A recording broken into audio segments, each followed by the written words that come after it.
ஆச்சி மசாலா. எந்த சமையலும் ருசி தேடும் ரகசியம். 20 ரூபாய்.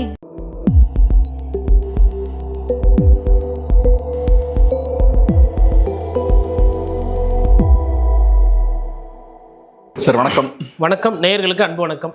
சார், இப்போ வரக்கூடிய செய்தி என்னன்னா, செந்தில் பாலாஜி அவர்களோட எம்ஆர்சி நகர் இல்லத்தில் கரூர் போலீஸ் வந்து விசாரிச்சுட்டு இருக்காங்க. அஃப்கோர்ஸ் செந்தில் பாலாஜி அவர்கள் அங்கே இல்லை, ஸோ அங்கே இருக்கக்கூடிய ஊழியர்கள் எல்லாம் விசாரிச்சுட்டு இருக்காங்க அப்படின்ற செய்திகள் வந்துட்டு இருக்கு. செந்தில் பாலாஜி அவர்கள் மேலே நிறையா வழக்குகள் இருக்கு. ஸோ என்ன நடக்குதுன்னு பார்க்குறீங்க? இப்போ எப்போவுமே புதுசாக ஒரு கவர்மெண்ட் வருதுன்னா இதுக்கு முன்னாடி இருந்தவங்களை டார்கெட் பண்ணி சில நடவடிக்கைகள் எடுப்பாங்க வந்த உடனேயும். ஸோ அந்த மாதிரி பார்க்கலாமா? அது எப்படி பார்க்குறீங்க? பட்டக்காலிலே படுன்னு சொல்லுவாங்க. அந்த மாதிரி ஐயா செந்தில் பாலாஜி அவர்கள் மீது வந்து தொடர்ந்து விமர்சனங்கள், பிரச்சனைகள், அவர் அரசியல் பண்ணாலும் பிரச்சனை, அவர் அரசியல் பண்ணாமல் இருந்தாலும் பிரச்சனை அப்படின்ற மாதிரி இருக்குது.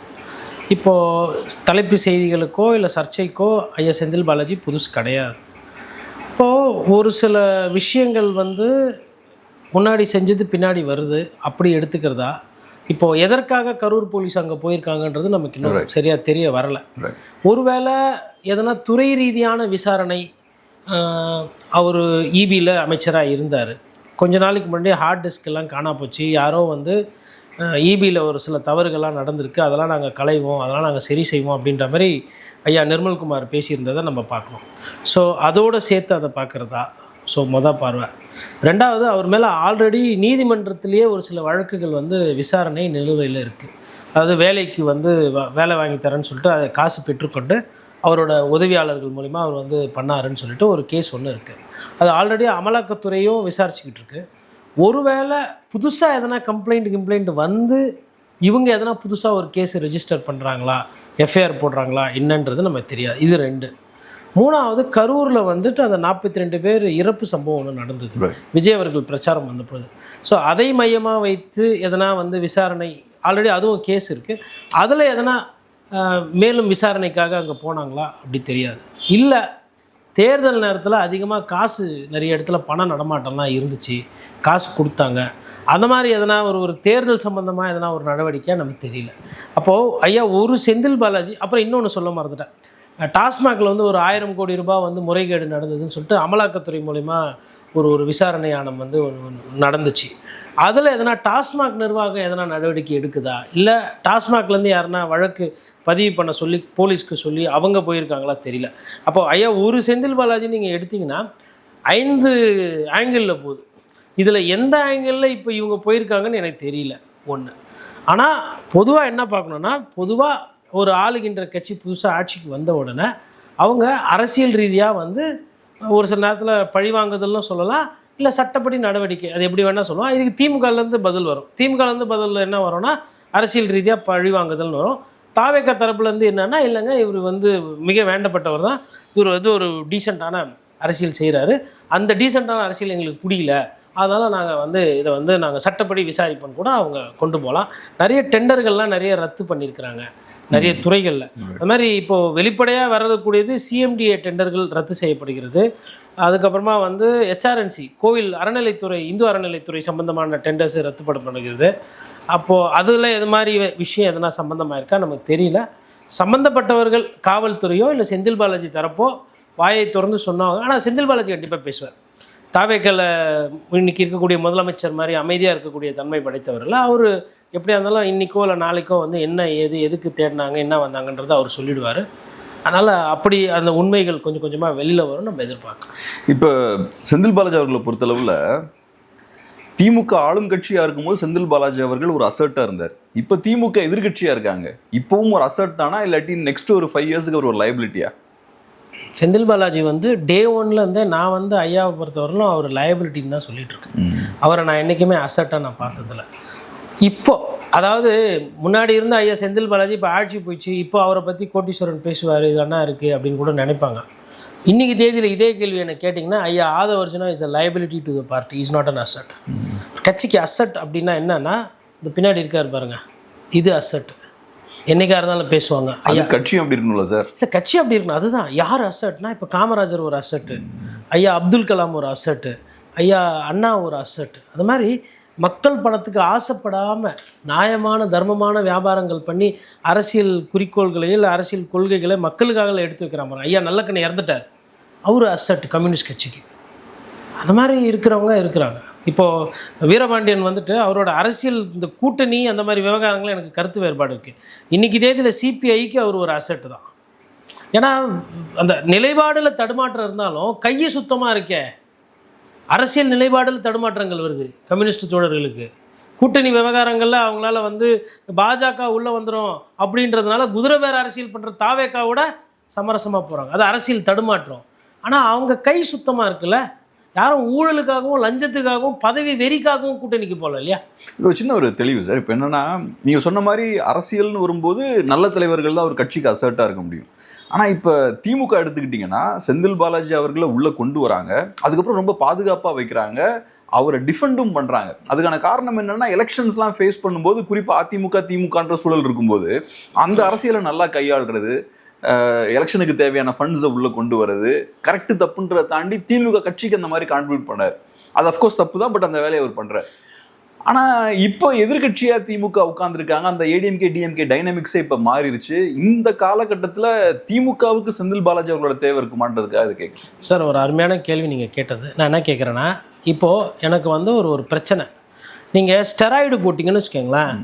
ஸ்டெராய்டு வந்து அந்த நேரத்தில் ஒரு வலியையோ இல்லை ஒரு தீர்வையோ தற்செயலாக இல்லை தற்காலிகமாக கொடுக்கும். ஆனால் நீங்கள் எனக்கு போட்டது ஸ்டெராய்டு, இயற்கையான ஒரு விஷயம் இல்லை. இது லாங் டேர்மில் எனக்கு வேறு சில பிரச்சனைகளை கொண்டு வரும். அந்த மாதிரி திமுகவுக்கு அன்றைக்கி தேவைக்கு போட்டுக்கின ஸ்டெராய்டு தான் ஐயா செந்தில் பாலாஜி. ஏனென்றால் ஒரு ஐயா செந்தில் பாலாஜியோட திறமையோ இல்லை அவரோட அரசியல் புரிதலையோ இல்லை அவர் மாதிரி ஒரு தேர்தல் வேலையை பார்க்குறது அப்படின்றத நான் குறைச்சி மதிப்பிடல. பம்பரமாக வேலை செய்வார். மனிதர் தூங்குறாரா இல்லையான்னு கூட தெரியாது. உழைப்பு, அதாவது இதுதான் வேலை அப்படின்னு நீங்கள் ஒரு வேலையை கொடுத்துட்டிங்கன்னா உண்மையில் வேலை செய்வார். அதுக்குன்ட்டுன்னு என்ன பின்னணின்றதை பார்க்கணும் இல்லையா? அப்போது நீங்கள் என்ன பண்ணீங்க, அன்றைக்கி தேதியில் வந்து ஐயா செந்தில் பாலாஜி உங்களுக்கு அதிமுகவை எதிர்த்து அரசியல் செய்கிறதுக்கு அந்த மாதிரி ஒரு நபர் வேணும் நீங்கள் சேர்த்துக்கிட்டு அதீத முக்கியத்துவம் அவருக்கு கொடுத்து அதிகப்படியாக வருவாய் வரத்துறை ஒரு அமைச்சரவையும் கொடுத்து அது விமர்சனமாகி அவர் கைதாகி அமைச்சர் பதவியிலேருந்து விலகி அவர் மீது அடிக்கடி விமர்சனம் வந்து பத்திரிகையாளர்கள் பேச, பொதுமக்கள் பேச, கோர்ட்டு கேள்வி கேட்க, அமலாக்கத்துறை அதை பற்றி பேச, இவ்வளோ பிரச்சனை பின்னாடி விளைவு கொடுத்து இன்றைக்கி ஆட்சி போயிருக்கு. இப்போ ஆட்சி போனதுக்கு இந்த மாதிரி ஊழல் குற்றச்சாட்டுகளும் காரணம். நீங்கள் நினைக்கிறீங்களா வெறும் ஜென்ஜி கிட்ஸு ஜென்ஜி புரட்சி விஜய் அவர்கள் வசீகரத்தினால ஒண்டி தான் தாவேக்கா ஜெயிச்சதுன்னு? 50 வருஷமாக திமுகவுக்கு மாற்று, அதிமுகவுக்கு மாற்று, 30 வருஷமாக அதிமுக எதிர்ப்பு அரசியல், 50 வருஷமாக திமுக, இது எல்லாத்தையும் சேர்த்து அறுவடை பண்ணிட்டார் விஜய் அவர்கள். விஜய்க்கு வந்து அதுக்கேற்ற உழைப்பு இருக்கா, அவர் உழைச்சாரா, கஷ்டப்பட்டாரான்னா அது அடுத்த கேள்வி. அது உழைக்கலை, கஷ்டப்படாமல் வந்திருக்குது விஜய் அவர்களுக்கு பதவி, உழைக்காமல் வந்திருக்கு. அதனுடைய அருமை தெரியாது, அதனுடைய பெருமை தெரியாது. அதனால தான் பேசக்கூட மாட்டேன்றார் அவர், அப்படியே கம்முன்னு உட்காந்துருக்கார். அது அவர் பிரச்சனை. இவங்க பிரச்சனை வந்து இன்னைக்கு தேதியில் இல்லை, திமுக ஆளுகின்ற கட்சியாக இருந்த காலத்திலே ஒரு அமைச்சர் உங்களுக்கு அவர் மீது ஒரு ஊழல் குற்றச்சாட்டோ இல்லை அவதூறான ஒரு செய்தியோ இல்லை உண்மைக்கு ஏதோ ஒரு மோசமான ஒரு செய்தி, அது வதந்தியாக கூட இருக்கலாம், இல்லை ஒரு தவறான ஒரு பிரச்சாரமாக கூட இருக்கலாம், அது வந்துச்சுனாவே முடிஞ்சுதுன்ற நான். இப்போ ஐயா நல்லக்கண்ணு உயிரோடு இருந்தபோதும் விமர்சனம் வரல, இறந்த பண்ணும் விமர்சனம் வரல. இப்போ சவுந்தரராஜன் ஒருத்தர் இருக்கிறாரு, தோழர் கனகராஜ் இருக்கிறாங்க, பாலபாரதி இருக்கிறாங்க, இவங்கெல்லாம் எம்எல்ஏக்கள். எஸ்கே மகேந்திரன் ஒரு பழைய எம்எல்ஏ பெரம்பூரில். இப்போ இவங்க மீதெல்லாம் அந்த மாதிரி வரமாட்டேன். இப்போ இருக்கிற எடுத்துக்காட்டில் சொல்கிறேன் நான். அப்போது ஒரு அரசியல்வாதி என்பவர் ஒரு பிரச்சனை இல்லாமல் ஒரு பேசு பொருளாக இருக்கணும். இப்போது சாக்கோட்டை அன்பழகன் ஒருத்தர் இருக்கிறார், தஞ்சாவூர் அந்த சைடு அரசியல் பண்ணுறவர், எம்எல்ஏவாக இருக்கிறார். அவர் மீது எதனா பெரிய விமர்சனம் அந்த மாதிரி எதனா வருதா? அமைச்சர்கள் மேலே ஐயா நேரு அளவுக்கு அவர் மீது எதனா விமர்சனம் வருதா? அப்போது அரசியலில் வந்துட்டு உங்களுக்கு விமர்சனம் இருக்கக்கூடாது. ஒரு சட்டமன்ற உறுப்பினர் எம்எல்ஏவாக இருக்கார், அவர் வந்து மருத்துவமனை நடத்துகிறார், அதில் தான் கிட்னி திருட்டு நடந்தது பிரச்சனை. அப்புறம் மா சுப்பிரமணியம் அது கிட்னி திருட்டு, கிட்னி முறைகேடுன்னு ஏதோ ஒரு வார்த்தை சொல்கிறாரு. இது நல்லதா? இது எப்படி உங்களுக்கு அசட் ஆகும்? நீங்கள் திருப்பி அவங்களுக்கே சீட்டு கொடுக்குறீங்க. அது ஒரு சிலத்தை ஜெயிக்கவும் செஞ்சிடுறாங்க, பட் அதோட லாங் டேர்ம் எஃபெக்ட் அது ஸ்டிராய்டு. அன்றைக்கி தேர்தலில் அந்த இடைத்தேர்தலையோ இல்லை அந்த எம்எல்ஏ ஜெயிக்கிறதையும் நீங்கள் கொடுக்குறீங்க. இன்னொரு எடுத்துக்காட்டு சொல்கிறேன். இதே லால்குடியில் யாருக்கு சீட்டு கொடுத்தாரு? அதிமுக தலைவர் பொதுச் செயலாளர் லீமா ரோஸ். அன்றைக்கி லால்குடி ஜெயிக்கணும்னா லீமா ரோஸு ஸ்டெராய்டு. அந்த ஸ்டெராய்டு எடுத்து உடம்புக்குள்ளே விட்டுக்குனீங்க. அது என்ன பண்ணுச்சு, அந்த இடத்துல வேலை செஞ்சுது, லால்குடிக்கு வேலை செஞ்சு, அதாவது இந்த கையில் வந்து ஏதோ கச்சிச்சு என்ன, இந்த கையில் வலி தாங்க முடியல, நான் என்ன பண்ணுறேன், ஒரு மருந்து எடுத்து உள்ளே விட்றேன், கையில் வலி போயிடுச்சு, கை வலி போய் நெஞ்சில் வலிக்குது. இப்போ இதுதான் லீமா ரோஸோட அரசியல். என்ன வியாபாரம் அவங்க பண்ணுறாங்க, அவங்களுக்கு என்ன முகாந்திரம், அவங்க யாரோட பின்புலத்தில் இருக்கிறாங்க. அவங்க ஐயா லாட்ரி மார்ட்டினோட மனைவி. லாட்ரி மார்ட்டின் அவர்களே அம்மையார் ஜெயலலிதாவுக்கு பிடிக்காது, ஏற்கலை. அந்த வியாபாரம், லாட்ரி சீட்டு வியாபாரம் பண்ணுறவங்க அதிமுகவுக்கு ஆகாது அப்படின்னு சொல்லி ஒதுங்கி இருந்தாங்க. அந்த மாதிரி இருக்கிற ஒரு நபரை கூப்பிட்டு வந்து நீங்கள் கட்சியில் சேர்த்துக்கிட்டு பொறுப்பு கொடுத்துட்டு லால்குடியில் அவங்க ஜெயிச்சதுக்கப்புறம் என்னென்ன பிரச்சனை வந்தது? அவங்க தானே ஃபஸ்ட்டு சொன்னாங்க அதிமுகவும் தாவேகாவும் பேசிக்கிறது. அது உண்மைதான். அதிமுக தரப்பில் இருந்த சிவி சண்முகமும் விஜயாவும் பேசுகிறாங்க அப்படின்ற அந்த உண்மை அப்புறமா தான் தெரியுது. நம்ம என்ன நினைக்கிறோம், அதிமுகனா அந்த கட்சியினுடைய பொதுச் செயலர் எடப்பாடி பழனிசாமி அவர் தான் பேசிகிட்டு இருக்கிறாருன்னு பார்த்தா இவங்க குறுக்கில் கொஞ்சம் பேர் பேசியிருக்கிறாங்க. தாவேகா ஆட்சி நல்லா நடக்குதுன்றாங்க. இபிஎஸ் தாவேகா ஆட்சி எதிர்த்து பேசிகிட்டு இருக்காரு. இல்லை வேறு என்ன பண்ண முடியும், நாங்கள்லாம் ஒரே ஃபேமிலி தானே. என்னோடய மனைவி, அதாவது என்னோடய மருமகன் தான் ஆதவர்ஜுனா. நான் எதுக்கு இவங்கள மாதிரி இல்லாமல் உணர்வு இல்லாமல், அவங்களுக்கு குடும்ப பாசம் இருக்குது, அவங்களுக்கு குடும்பமாக சேர்ந்து அவங்க பாருங்கள் ஒரு அருமையான மாடல் வச்சுருக்கிறாங்க. பிஜேபிக்கும் காசு கொடுக்குறாங்க, டிஎம்கேக்கும் காசு கொடுக்குறாங்க, ஏடிஎம்கேல கட்சிக்குள்ளேயே வந்துட்டாங்க, காசும் கொடுக்குறாங்க. தாவேக்காவை கிட்டத்தட்ட அவங்க தான் ரன் பண்ணுறாங்க. அவங்க வந்து இப்போ அவங்களுக்கு தொழில் யாருன்னா போய் கேட்டால் என்னன்னா, இப்போ என்னங்க தொழில் பண்ணுறீங்கன்னா, இனிமேல் அவங்க லாட்ரி அப்படி சொல்ல வேண்டியதே கிடையாது, பாலிடிக்ஸ் அப்படி சொல்லலாம். என்னங்க பண்ணுறீங்க, பாலிடிக்ஸ் பண்ணுறோம். எதுலங்க பாலிடிக்ஸ்? இல்லை, எல்லா பார்ட்டிலையும் நாங்கள் தான் பாலிடிக்ஸ் பண்ணுறோம். அப்போ அந்த கட்சியில் இருக்கிறவங்களும் அவங்களாம் எங்ககிட்ட இன்வெஸ்ட்மெண்ட் வாங்கியிருக்கிறாங்க. அப்போ நீங்கள் என்ன, நாங்கள் பொலிட்டிக்கல் பார்ட்டியில் இன்வெஸ்ட் பண்ணி இன்வெஸ்டராக இருப்போம், அப்புறம் தேவைப்பட்டால் எங்களுக்கு ஏற்ற மாதிரி பாலிசிஸ் சேஞ்ச் பண்ணுறது, எம்எல்ஏஸை வந்து ஃப்ரெண்டாக வைக்கிறது, பார்க்கறது, போகிறது வர்றது, இந்த மாதிரி இந்த வாய்ப்பு யார் கொடுத்தது? அதனால தான் சொல்கிறேன், அரசியலில் இப்போது ஐயா பொன்ராஜ் இருக்கார்.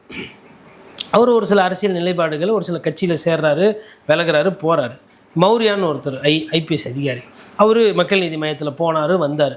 நட்ராஜ்னு ஒருத்தர் போனார் வந்தார். இப்போ அதிகாரிகள் தான் இவங்க எல்லாமே. இவர்கள் மீது ஊழல் குற்றச்சாட்டுகள் கிடையாது, இவர்கள் மீது ஊரடித்து ஒலையில் போடுற அந்த அரசியல் பிரச்சனை கிடையாது. அப்போது இவங்களும் தான் கட்சியில் சேர்த்து நீங்கள் எந்த மாதிரி ஆட்களை சேர்க்குறீங்கன்றதை பார்க்கணும்.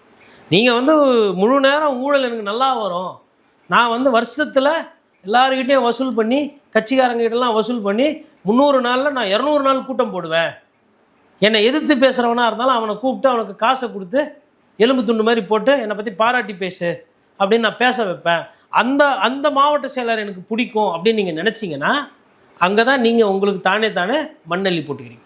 இப்போ இன்னொரு விஷயம் என்னென்னா சார், இப்போ செந்தில் பாலாஜி அவர்கள் வேற கட்சிக்கு போகலாம் அப்படின்ற மாதிரியும் சில செய்திகள் பார்க்க முடியுது. இப்போ இந்த சூழலில் அதை பேசுகிறது பொருத்தமாக இருக்குமா? இல்லை, எனக்கு தெரிஞ்சு இந்த சூழலில் பேசுறது ஒரு விஷயம் வந்து கொளுத்தி போடுறாங்க செந்தில் பாலாஜி அவர்களை பொறுத்து. சரி, இதில் ஒரு விஷயம், செந்தில் பாலாஜி அவர்கள் வந்து நிறைய நேரத்தில் சிலுவையை சுமக்கிறார். அதாவது எல்லா பிரச்சனையும் இப்போ ஒருத்தர் மேலே ஒரு 2 கேஸ் இருக்குதுன்னா 3 கேஸை சேர்த்து போடுன்ற மாதிரி போடுறாங்க. கரூர் சம்பவத்தில் செந்தில் பாலாஜிக்கும் அந்த நடந்த சம்பவத்துக்கும் தொடர்பு இல்லைன்றது என்னோட புரிதல். அங்கே அந்த 42 பேர், அதாவது அந்த விஷயத்தில் செந்தில் பாலாஜி பதற்றப்பட்டதையும் செந்தில் பாலாஜி விரைந்து செயல்பட்டதையும் என் 2 கண்ணால் நான் பார்த்தேன். சரிங்க, ஒரு சக மனிதனா என்னால் ஒரு மனிதனோட உணர்ச்சியையும் அதுக்கு பின்னாடி இருக்கிற அந்த உண்மைத்தன்மை, மனிதாபிமானத்தை என்னால் கணிக்க முடியும். இது நான் ஒரு பத்திரிகையாளர்னா பார்த்ததை நான் இங்கே வெளிப்படுத்துகிறேன். ஏன்னா எல்லாரும் போய் பார்த்துருக்க மாட்டேன். அன்றைக்கி தேதியில் விஜயபாஸ்கர், எம்ஆர் விஜயபாஸ்கரும் சரி, செந்தில் பாலாஜியும் சரி, 2 பேரும் வேறு கட்சிகள், 2 பேரும் ஜிஹெச்சுக்கு போய் அங்கே இருக்கிற ஜனங்க கிட்ட பேசி, அத்தை எடுத்துகிட்டு வா, இத்தை எடுத்துகிட்டு வா, ஸ்ட்ரெச்சர் எடுத்துகிட்டு வா, தண்ணி எடுத்துகிட்டு வா, என்ன வேணும், என்ன அங்கே போய் ஆளை விட்டு அனுப்பி, இறந்தவங்களுக்கு என்ன பண்ணணும், மருத்துவமனையில் சொல்லியாச்சா, சுடுகாட்டில் சொல்லியாச்சா, அந்த குடும்பம் கஷ்டப்படுதா, என்ன ஏது கிட்ட இருந்து பார்த்தது திராவிட கட்சிகள், திமுக, அதிமுக. அதே இடத்துல பிஜேபிக்காரங்க, தேசிய முற்போக்கு திராவிட கழக தொண்டர்களையும் நான் பார்த்தேன். ஆஸ்பத்திரியில் உதவி பண்ணுறதை பார்த்தேன். நாம் தமிழர் கட்சியில் இருக்கிறவங்கலாம் வந்துட்டு அவங்களும் துக்க நிகழ்ச்சியில் இருந்து ரத்தம் எதனா தேவைப்படுதா, ரத்த தான முகாம் எதனா நடத்தணுமான்னு சொல்லிட்டு அதையும் அவங்க கோஆர்டினேட் பண்ணதையும் நான் பார்த்தேன். நான் பார்க்காம போனது அங்கே தாவேகா நிர்வாகியும் தாவேகா தலைவர் விஜய் அவர்களோட அந்த பங்களிப்பு என்பது அப்போது இல்லை. மேபி 48 மணி நேரம் கழிச்சு இல்லை 24 மணி நேரம் கழிச்சு அவங்க என்ன பண்ணாங்க, ஏது பண்ணாங்கன்னு எனக்கு தெரியாது. ஆனால் அது நான் பார்த்தது இவங்கள தான் பார்த்தேன் நான் களத்தில். அதெல்லாம் பார்க்கும்போது கரூர் சம்பவத்தில் அவருக்கு வந்து இல்லை. ஆனால் இந்த மாதிரி விஷயங்கள் ஹை ப்ரொஃபைல் கேஸில் பேசியிருக்கனால அவர் இப்போ அதிமுக போகிறாரு அப்படின்ற மாதிரிலாம் கூட ஏதோ கொளுத்தி போட்டு, உண்மையாக பொய்யா தெரியலங்க. உண்மை செய்தி சொல்கிறத விட கலப்பி விடுற செய்திகள் தான் வேகமாக பரவுது. அதுதான் அதிகமாக பார்க்குறாங்க. அது மாதிரி அப்படி வர செய்தியாக தான் பார்க்குறேன். நேற்று கூட அவர் வந்து திமுக தலைவர் ஸ்டாலினையும் உதயநிதி ஸ்டாலினும் அடிக்கடி தான் சந்திச்சிட்டு இருக்காரு, பேசிகிட்டு இருக்காருன்ற மாதிரி சொல்கிறாங்க. அப்படி இருக்கும்போது அவர் வேறு ஒரு கட்சிக்கு போவார்னு நான் நினைக்கல. ஆனால் செந்தில் பாலாஜிக்கு உண்டான முக்கியத்துவம் என்பது திமுக அதிகமாகவே கொடுத்துருக்கு. அதாவது அட் திமுக's ஓன் காஸ்ட். இப்போது இவருக்கு வந்து இவர் வராரு, ஐயா செந்தில் பாலாஜி வராருன்னா செயல் பண்ணிடுறாரு, ஆக்ஷன் நல்லா இருக்குது அப்படின்றது ஒரு பார்வை. அவர் கூடவே is coming with a package. ஊழல்வாதி, ஊழல் குற்றச்சாட்டுக்கு ஆளானவர், ஊழல் குற்றச்சாட்டு வழக்கு நிலுவையில் இருக்குது, இந்த கேஸில் அவர் வாண்டடு, அந்த கேஸில் அவர் வாண்டடு, அப்படி அது மாதிரி ஆட்களை எதுக்கு நீங்கள் அவ்வளோ தூக்கி வச்சுட்டு என்கரேஜ் ஃபஸ்ட்டு சேர்க்குறதே தப்பு. கட்சியில் சேர்த்துட்டு அவ்வளோ முக்கியத்துவம் கொடுத்தீங்க. இப்போ இன்றைக்கி எந்த கட்சி வந்தாலும் யார் ஆட்சியில் வந்தாலும் செந்தில் பாலாஜி வீட்டுக்கு ரைடு போடணுன்றது எழுதப்படாத சட்டமாகி போச்சு. நாளைக்கு நாம் தமிழர் கட்சி வந்தால் கூட அவங்களும் ஏன்னா யாரை விட்டோன்னா ரைடு விடனா செந்தில் பாலாஜி வீட்டில் ரைடு விடுங்க, இப்படி ஆகிப்போச்சு. இப்படி யாருக்குன்னு ஒரு அரசியல் மாண்பு. அடுத்து ஐயா சேகர் பாபு இப்போ சிஎம்டிஏல எல்லா டெண்டரும் ரத்து பண்ணிகிட்டு இருக்கிறாங்க, ஹெச்ஆர்என்சியில் ரத்து பண்ணிட்டுருக்காங்க. இப்போ சிஎம்டிஏல யார் அந்த துறை அமைச்சர் வந்து எந்த அளவுக்கு பண்ணுறாங்கன்னு தெரியல. ஃபஸ்ட்டு அதுக்கு புள்ளியார் சுழி போட்டு ஆரம்பித்தது ரமேஷ் அமைச்சர். அவர் என்ன ரமேஷ் சொல்கிறாப்புலன்னா, ஒரு கோயில் இந்து அறநிலைத்துறையில் என்ன பண்ணணும் எது பண்ணக்கூடாதுன்னு இருக்குது. இவங்க என்ன பண்ணுறாங்க, கோயில் சொத்தெல்லாம் எடுத்து காம்ப்ளெக்ஸ் கட்டுறது, கோயில் சொத்தெல்லாம் எடுத்து மண்டபம் கட்டி கல்யாணத்துக்கு வாடகை கொடுறது, இதை பண்ணுறாங்க. ஒரு சில கோயிலுக்கு ஒரு 10 கோடி இருக்குன்னா அது வந்து பல வருடங்களாக உண்டியில் வந்தது, யாரோ காணிக்கை கொடுத்தது, வேண்டுதலுக்கு கொடுத்தது, அன்னப்பிரதானத்துக்கு கொடுத்தது இருக்குது. அது அந்த கோயில் நிர்வாகம் பண்ணுற கேபிட்டல் ஃபண்டு.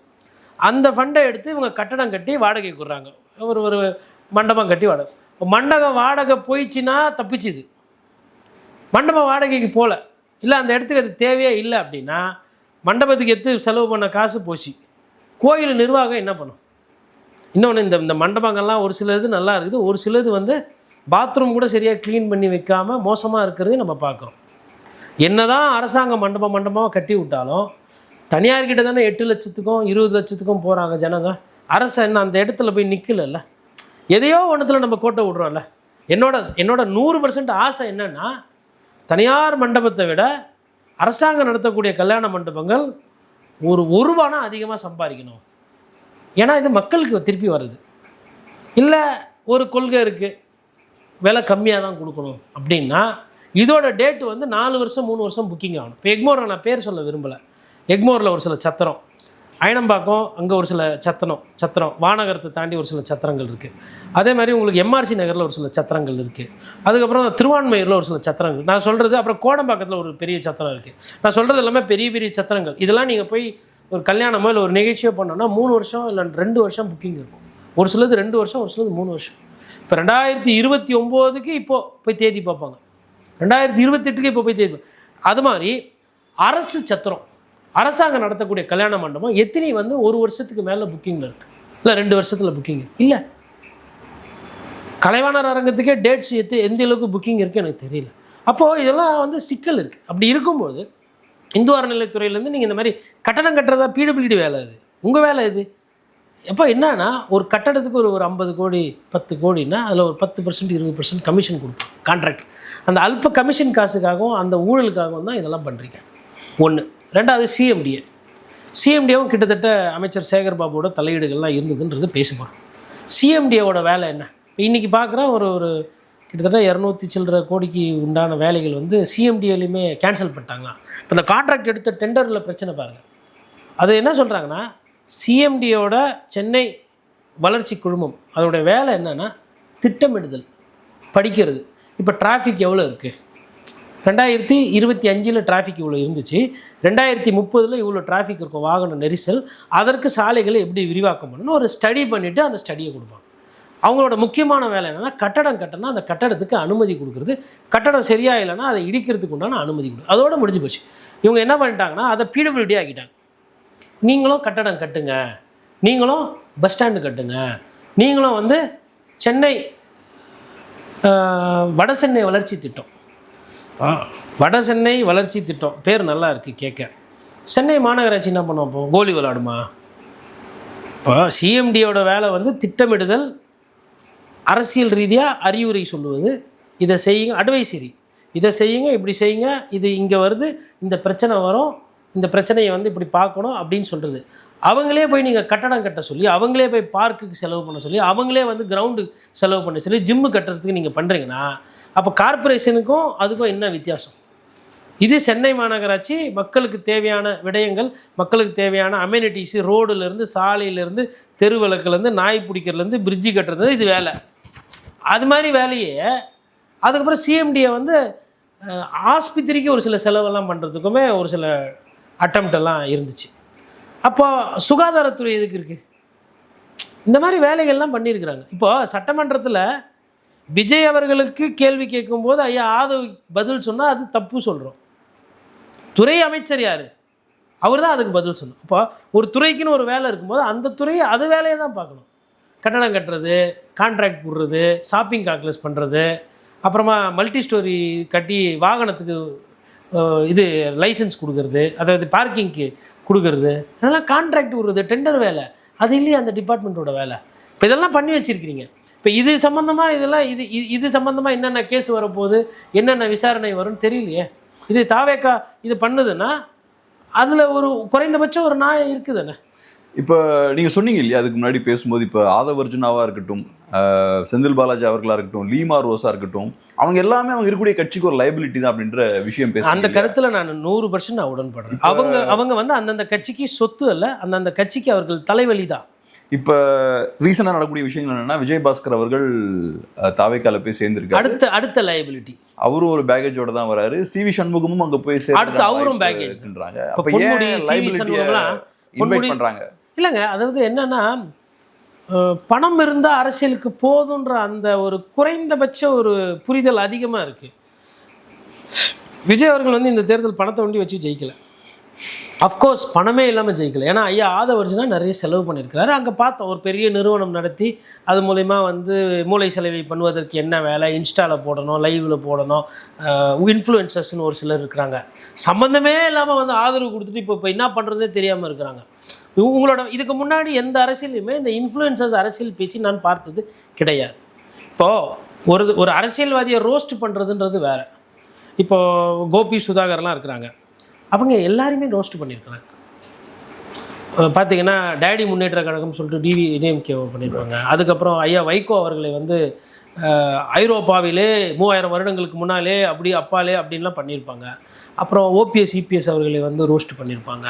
சரி, அது வந்து ஒரு பொலிட்டிக்கல் சட்டையர், ஒரு பொலிட்டிக்கல் கிரிட்டிக்கு. அது வந்து அதில் ஒரு நகைச்சுவை இருக்கும், அதில் ஒரு செய்தி இருக்கும், அதில் ஒரு அரசியல் இருக்கும்.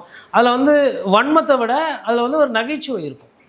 என்னால் அதை புரிஞ்சிக்க முடியுது. அதை என்னால் வந்து அது ஏன்னா பல வருடங்களாக இந்த மண்ணில் இருக்கிற ஒரு விஷயம். இப்போது வாஜ்பாய் அவர்களை வந்து அவரோட முகம் வந்து அழகாக வாத்து மாதிரி ஒருத்தர் வரைஞ்சி போட்டிருந்தார், பழைய கார்ட்டூனிஸ்ட் ஒருத்தர். அப்போ பிரதமர் பார்த்துட்டு என்னங்க இப்படிலாம் பண்ணுறங்க அப்படின்ற மாதிரி அவர் வந்து அதை பற்றி கோவப்படலை. அதே மாதிரி எவ்வளோ கார்ட்டூன் இந்த மாதிரி கிண்டலாக இருக்கும், பயங்கரமாக நக்கல் பிடிச்ச மாதிரி இருக்கும். ஆனால் அதுக்குள்ளே வந்து ஒரு கலை இருக்கும். அது எனக்கு புரியுது. இவர் சூப்பரு, இவர் சிறந்தவர், இவர் வந்தால் நிமித்திடுவார், இவர் வந்தால் அப்படியே இங்கேருந்து பிடிங்கி அங்கே நட்டு வச்சுருவார், இப்படிலாம் பேசுகிறீங்கல்ல முட்டு கொடுத்து பாராட்டு நிலைப்பாடு, அது வந்து நல்லதாக இல்லை. எதுக்கு இப்போ நீங்கள் பாராட்டுறீங்க? பொதுமக்கள் இருக்கிறாங்க, சரி நீங்கள் பாராட்டுற அளவுக்கு அவங்க என்ன அரசியல் பண்ணாங்க அதை சொல்லுங்கள். இங்கே அரசியல்வாதிகள்கிட்ட இவ்வளோ அழுக்கு, இவ்வளோ பிரச்சனைகள் இருக்குது. எல்லா கட்சியிலும் வெவ்வேறு கட்சிகளை ஒவ்வொரு டிசன்டிஷனாக இருக்குது. புதுசாக ஒரு கட்சி வரும்போது அந்த கட்சி ஆஹா ஓஹோ அப்படின்னு நீங்கள் பாராட்டுறீங்களே, உங்களோட நிலைப்பாடு என்ன? இப்போ ஐயா அண்ணாமலைக்கு ஒரு சில பேர் அதேமாதிரி பண்ணிகிட்டு இருக்கிறாங்க. தொண்டர்கள் பேசுகிறது வேறு, கட்சி தொண்டம் பேசட்டும், எனக்கு அதில் ஆனால் அவங்களுக்கு உரிமை இருக்குது. அவங்க பல வருடங்களாக பண்ணிகிட்ருக்காங்க. உங்களுக்கு ஒரு சப்ஸ்கிரைபர்ஸ் இருக்கிறாங்க, உங்களுக்கு ஒரு ஃபாலோவர்ஸ் இருக்காங்கன்னும் போது நீங்கள் எதுக்கு உள்ளே வரீங்க? அதுவும் திரைக்கவர்ச்சி இருக்கிறவங்க எதுக்கு இந்த வேலையெல்லாம் பண்ணுறீங்க? என்ன ஆதாயத்துக்காக இதெல்லாம் பண்ணுறீங்க? அங்கங்கே நிறைய பிரச்சனை இருக்குல்ல. உங்களுக்கு சத்தியமாக சொல்லுங்கள், மக்கள் மேலே உண்மையிலே அக்கறை இருக்குன்னா பரந்தூர் விமான நிலையத்துக்காக இன்னி வரையிலும் தெளிவான பதில் வரல. கேட்பீங்களா? விவசாயிக்கு கடன் ரத்தாயிருக்கு. 5 வேளை இது 3 வேளை சோறு பொங்க முடியுமா? அடுத்த மாதம் என்ன பண்ணுறதுல ஒரு விவசாயி அழுது எனக்கு வந்து தண்ணியே இல்லை, கடனும் ரத்து பண்ணல, கையில் காசு இல்லை, நான் இந்த இடத்த வந்து முதலமைச்சருக்கே எழுதி வச்சிடறேன், எனக்கு ஆனால் ஒரு வேலை 20,000 25,000 வேலை போட்டு கொடுங்க, குடும்பத்தை காப்பாற்றணும்னு அழுது பதிவு போடுறாரு. இதெல்லாம் உங்களுக்கு பார்த்தா தெரியலையா? 3 வயசு குழந்தை இறக்கப்படுறாங்க, 8 வயசு 10 வயசில் பாலியல் சிண்டில் ஆகுது, கொடூர கொலை நடக்குது காமத்துக்கு பின்னாடி. இதெல்லாம் உங்களுக்கு தெரியலையா? ஃப்ரெண்ட்ஸ், நம்ம இன்னைக்கு பாருங்க, அண்ணா வந்தால் அப்படியே வைப்பாக இருக்கும், பார்க்குறோமே. அதனால தான் சொல்கிறேன், அரசியல்வாதிகளை விமர்சனம் பண்ணுங்கள், எந்த அரசியல்வாதியாக இருக்கட்டும். இந்த பாராட்டுற வேலை என்பது வேண்டாம். மக்கள் சார்பாக இருந்துட்டா பிரச்சனை கிடையாது. ஒரு சின்ன கேள்வி இப்போ என்னன்னா, இப்போ எனக்கு புரியுது, இப்போ தாவேக்காவுக்கு எம்எல்ஏஸ் தேவை, ஏன்னா சிங்கிள் மெஜாரிட்டி இல்லை, அவங்களுக்கு எம்எல்ஏஸ் தேவை. ஆனால் எதுக்கு சிவி சண்முகம், விஜயபாஸ்கர்லாம் தேவை? ஏன்னா இப்போ ஒன்றும் எலெக்ஷன்ஸும் ஒன்றும் வரப்போதில்லை, பெரிய பணபலம்லாம் ஒன்றும் இப்போ தேவையில்லை. ஏன் குறிப்பாக லைபிலிட்டியாக இருக்கக்கூடிய ஆட்களை உள்ளே கொண்டு வராங்க? இல்லைங்க, நீங்கள் அரசியல் ரீதியாக இது ஒரு கேள்வி கேட்குறீங்க, இது வியாபார ரீதியாக தான் அதை பார்க்கணும். அவங்க வரும்போது செலவு பண்ணுறதுக்கு, அங்கே இருக்க விஷயங்களை சரி செய்யறதுக்கு அவங்க உதவுவாங்க. இப்போ பணம் படைத்தவர்கள், இப்போ ஐயா சிவி சண்முகம் ஏழ்மையில் இருக்கிறாரு, விஜயபாஸ்கர் வந்துட்டு 2 வேளை தான் சாப்பிட்றாரு, அப்படி எடுத்துக்க முடியுமா? சொத்துகள் இருக்குது. ஆனால் இப்போ என்ன செலவு இல்லையா டிவிகேவுக்கு? இல்லைங்க, அவங்களுக்கு சொத்துக்களை பாதுகாக்கிறதா கூட என்ன இருக்கலாம் இல்லையா? இப்போ இன்னைக்கு காலைல இவர் வீட்டுக்கு ரைடு போயிருக்கிறாங்க, யார்? இது கரூரில் செந்தில் பாலாஜி வீட்டுக்கு போயிருக்காங்க. விராலிமலை விஜயபாஸ்கர் வீட்டுக்கு எதனா ஒரு விஷயத்தில் ரைடு போனாங்கன்னா பழைய குட்கா கேஸ் எடுத்து போதை ஒழிக்கணுன்றது தாவேக்கா அரசோட கொள்கை. அவர் குட்கா கேஸில் சம்மந்தப்பட்டவர். அதில் எதனா இன்னொரு கேஸு, புதுசாக ஒரு கீஸை போட்டு போனாங்கன்னா எதுக்கு தலைவலி? ஃப்ரெண்ட் ஆயிடுறாங்கல்ல. இப்போ வெறும் லாட்ரி ஒண்டி தானே இப்போ பேசு பொருளாக இருக்குது. குட்காவையும் சேர்த்துக்கிட்டா ஐயா இப்போ சிவி சண்முகம் மேலே என்னென்ன கேஸ் இருக்குது தெரியல, டீட்டெயில்ஸ் பார்க்கணும். இப்போ நாளைக்கு ஐயா பொன்முடி வராரு, மண்ணு திருடின கேஸ் எல்லாம் இருக்குது, அந்த குற்றச்சாட்டுலாம் இருக்குன்றாரு, அவரையும் சேர்த்துக்கிட்டா அந்த இடத்துல அவர் செலவு பார்த்துக்கிறாருல்ல. அப்போ அந்த பண அரசியல் இவங்கெல்லாம் உள்ளே வந்தால் அவங்க அந்த செலவு பார்த்துக்குவாங்க, அவங்க கட்சிக்கு எதனா நிதி கொடுப்பாங்க, அவங்க கட்சியோட ஒரு கட்சியை நடத்துறதுக்கு நிதி தேவைப்படலை, அதுக்கெல்லாம் ஆசைப்பட்டு பண்ணுறாங்களா? அதுவாக தான் இருக்கும், வேற என்ன இருக்க போகுது? அதனால தான் இந்த மாதிரி ஆட்கள்லாம் வந்தால் சேர்த்துக்கிறது. ரொம்ப நன்றி சார், அருமையான பேட்டிக்கு ரொம்ப நன்றி. நன்றி.